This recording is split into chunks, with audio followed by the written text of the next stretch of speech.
كان واحد الشاب سميتو ياسين، ساكن في واحد المدينة صغيرة. كان ديما حس براسو ضايع، ما نعرف شنو باغي يدير في حياته. صحابو كاملين خدامين وقراو وكملوا طريقهم، وهو بقى غير كيدور في بلاصتو. واحد النهار خرج كيتمشى بوحدو في الليل، حتى وصل لواحد الطريق ما كانش عمرو شافو قبل. واحد الطريق طويله وفيها الظلام وما فيه حتى شي واحد.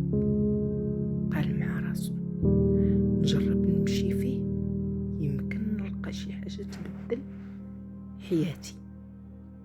بدا كيتمشى دقيقه، جوج، ساعه، ولكن الطريق ما كتوقفش.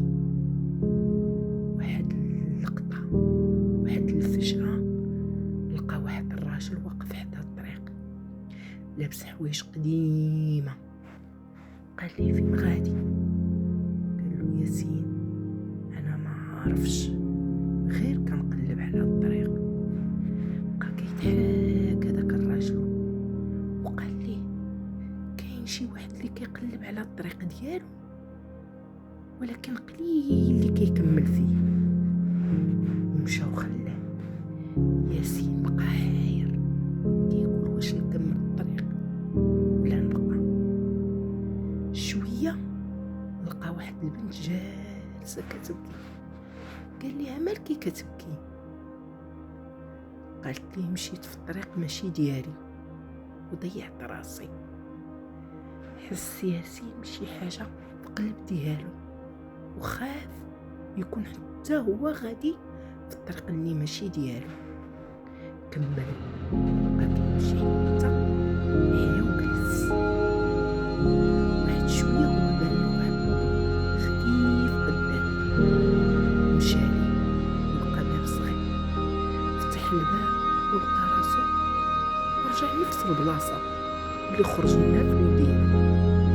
وهو يتفاجأ بزاف. قال واش انا كنحلم ولا شنو هاد الشي؟